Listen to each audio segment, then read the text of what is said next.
안녕하세요. 과거로 가는 시간 DJ 성은입니다. 휴, 아침에는 덥고 저녁에는 춥고 일교차가 너무 심한 요즘입니다. 저는 겉옷 챙겨 다니는 게 귀찮아서 반팔만 입고 다녔더니 감기에 걸려 저번 주말에는 쉬기만 했어요. 중간고사가 코앞인데 너무 후회되더라고요. 여러분은 꼭 겉옷 챙기셔서 감기 걸리지 않게 조심하세요.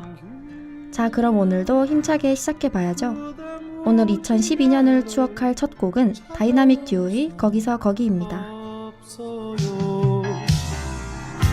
멀진 창가에 영혼은 계속 말라 하나만인 것 같은 고민만 요새는 제게 12년 만에 전성기를 가져다준 그 노래. 멀리 타국에서 가사를 이해 못하는 관객들과 합창 없이 홀로 외롭게 불렀던 그 노래. 이 대사만 듣곤 제가 무슨 이야기를 할지 잘 모르실 텐데요. 이건 바로 2012년 10월 4일 서울시청 앞 광장에서 공연을 할 때 싸이가 이 곡을 소개하면서 덧붙인 멘트입니다. 가수 싸이의 6번째 정규 앨범 타이틀곡인 강남스타일입니다. 벌써 강남스타일이 9년 전 노래라니 아직도 그때의 열기가 느껴지는 것 같은데 말이죠. 당시 강남스타일이 얼마나 뜨거웠는지 제가 알려드릴게요.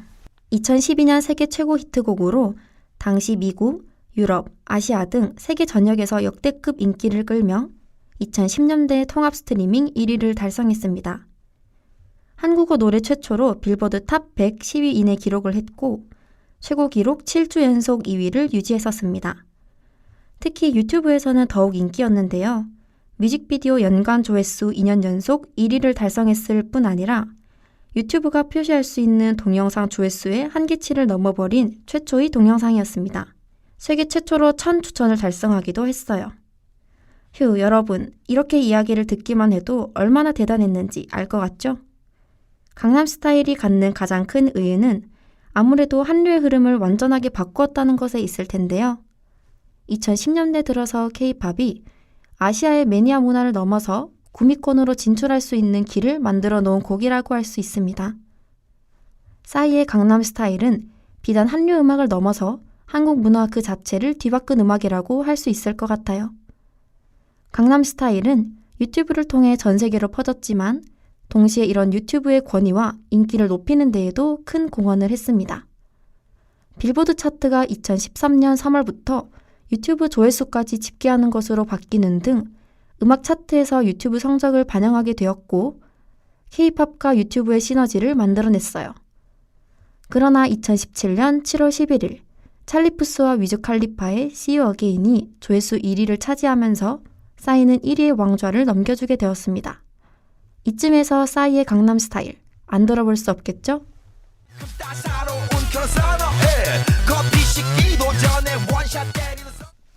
올해 지구가 멸망한다고 하면 다들 믿기시나요? 물론 다들 안 믿으시겠지만 2012년 지구 멸망설은 어마어마한 공포를 가져다 줬었습니다. 소문의 근원은 6곳에서 시작됐지만 2012년 멸망설의 주류라고 할 수 있는 마야 달력설에 대해 제가 이야기해드릴게요. 특히 미국에서는 이 설을 믿고 비상식량을 저장하는 사람들이 많았고 2012년에 재앙이라는 인터넷 쇼핑 사이트가 대박을 터뜨리기도 했습니다. 고대 마야에서 태양은 한정된 수명을 가지고 있으며 태양이 죽으면 인류가 멸절한다고 믿고 있었습니다. 전설에 따르면 그때까지 4번의 태양이 있었다가 멸망했고 지금은 5번째 태양의 시대라고 설명했습니다. 마야 달력에 따르면 BCE 3114년 8월 12일에 5번째 태양이 시작됐고 2012년 12월 21일에 끝난다고 했죠. 하지만 마야인들이 실제로 주장한 것은 인류가 자멸하지 않도록 대비해야 한다는 것이었습니다. 해당 달력이 끝나면 다음 달력을 사용하면 되기에 애초에 세계 멸망을 예언할 목적으로 만든 것도 아니었다는 거죠. 이 때문에 마야인들이 여백 부족으로 2012년 12월 21일까지의 달력만 새긴 거냐는 말이 많았는데 이 또한 실제인 것으로 밝혀졌습니다. 과테말라에서 새로운 마야 달력이 발견되었는데 무려 7,000년 뒤의 미래 시간까지 계산을 해놨다고 합니다. 이렇게 2012년 마야 달력 멸망설은 고고학적으로는 종결되었습니다. 2019년 12월 21일과 2020년 6월 21일도 마야 달력 때문에 지구 종말론이 부활했지만 아무런 일도 일어나지 않은 채 한 해가 지나갔습니다. 결론적으로 2012년 12월 20 며칠은 달력이 끝나는 게 아니라 새로운 주기가 시작되는 것이며 마야인들은 지구 멸망을 예언한 적이 없다고 했다는 것이죠. 그때 멸망 방법으로도 6가지가 있었는데요. 지구온난화 재앙설, 나사의 예측, 12번째 행성 X설, 멕시코만 석유 유출 사건, 베텔게우스의 초신성화, 인류의 자멸 등이 있었습니다. 여러모로 음모론이나 예언에 끼워 맞춰진 것이 대부분이라 신빙성이 떨어질 수밖에 없었죠. 2012년 1월에는 종말에 대한 공포를 이기지 못한 콜롬비아 부부가 목숨을 끊는 안타까운 일도 있었습니다. 지구 멸망설을 들으니 지구 온난화에 대해서 걱정이 되더라고요. 지금 큰일은 하지 못하더라도 장바구니 쓰기, 분리수거하기 등 일상에서 지킬 수 있는 것부터 해봅시다. 분리수거는 리사이클업을 참고해보는 것도 좋겠네요.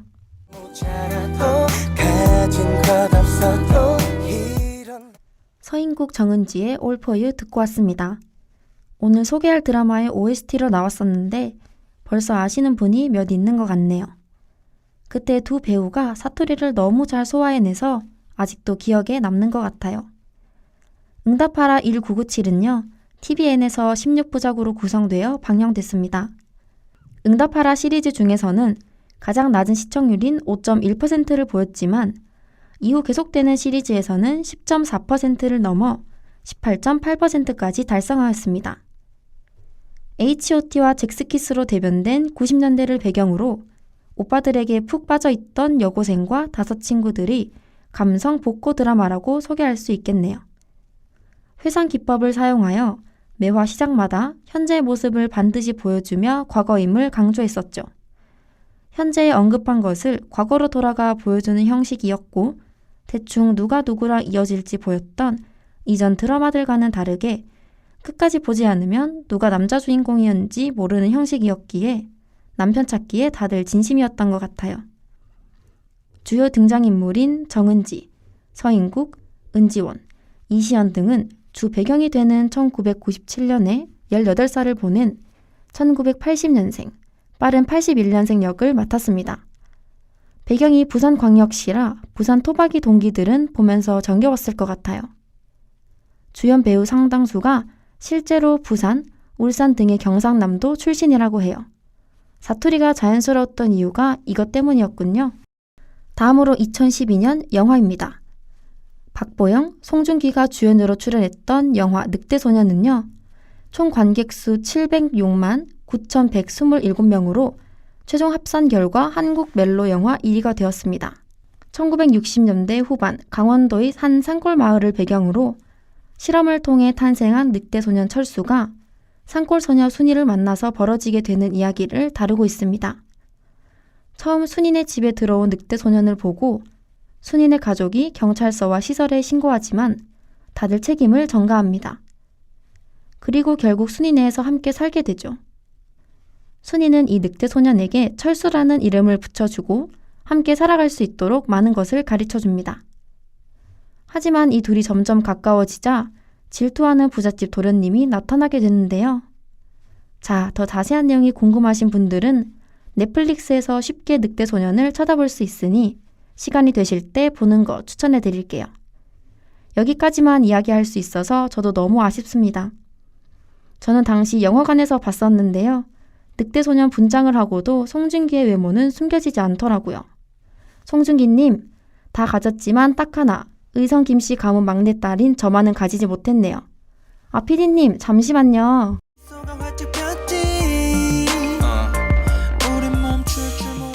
아니 글쎄 피디님께서 제 마이크 볼륨을 낮춰버린 거 있죠? 겨우 화해하고 왔어요. 자, 그럼 마지막 코너인 과거로 보내는 편지 시작해봐야겠죠? 오늘 사연 읽어드릴게요. 안녕하세요. 곧 졸업을 앞둔 18학번 재학생입니다. 친구가 몇 번 듣던 게 생각나서 이렇게 사연을 보내게 되었어요. 지금까지 많은 시간이 지났지만 제가 2012년부터 지금까지 고수해오던 게 딱 하나 있습니다. 바로 객실 승무원이라는 꿈이에요. 그런데 요즘엔 그 다짐이 흔들리기 시작하면서 혼란스러워졌어요. 안 좋은 시기가 겹쳐 교환학생도 현장 실습도 제가 원하는 곳에는 갈 수 없게 되었거든요. 졸업을 앞둔 지금 다른 업종을 찾아보는데 흥미가 생기지 않습니다. 그때 저에게 다른 분야에도 더 많은 관심을 가질 수 있도록 조언해주고 싶은데 이런 이야기도 가능할까요? 그럼요. 저희 과거로 가는 시간은 여러분의 모든 추억을 소중하게 생각하고 있습니다. 우리 사연자분 마음고생이 심하셨을 것 같은데 이렇게 사연 보내주셔서 감사합니다. 그럼 이어서 편지도 읽어드릴게요. 안녕, 나는 23살의 너야. 시간이 정말 빠르게 지나가더라고. 지금쯤이면 중학교에 입학해 진로를 고민하다가 객실 승무원이라는 꿈을 가지기 시작했을 거야. 그 꿈도 너무 좋아. 하지만 또 어떤 일이 생길지 모르니 다른 분야에도 관심을 가지고 찾아보는 걸 추천하고 싶어. 뭐든 좋아. 방송이 되어도 좋고 언니들을 따라 간호사에 관심을 가질 수도 있겠지. 뭘 하든 널 응원할게. 하지만 세상을 더 넓게 바라봐줘. 서로의 전화기를 꺼내.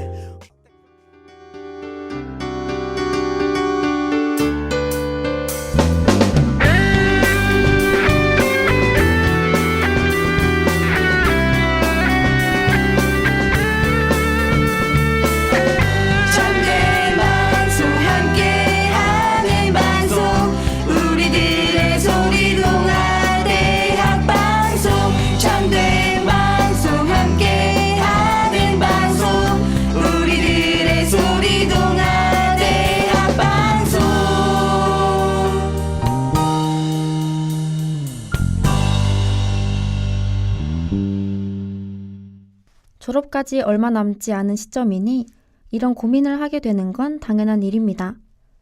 지금과 같은 시기는 아주 이례적이지만 다신 일어나지 않을 거라는 보장도 없죠.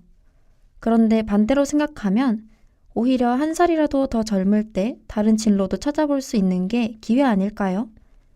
저도 오늘 사연을 들으면서 한 번 더 생각해 볼 수 있었거든요. 여러분, 지금 저희에게 늦은 건 아연 모델밖에 없습니다.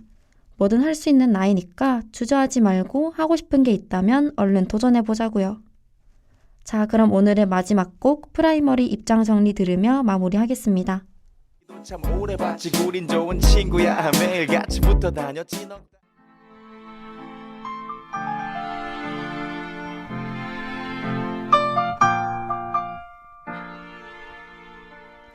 과거로 가는 시간이 2007년으로 시작해 벌써 2012년을 마무리 지었어요.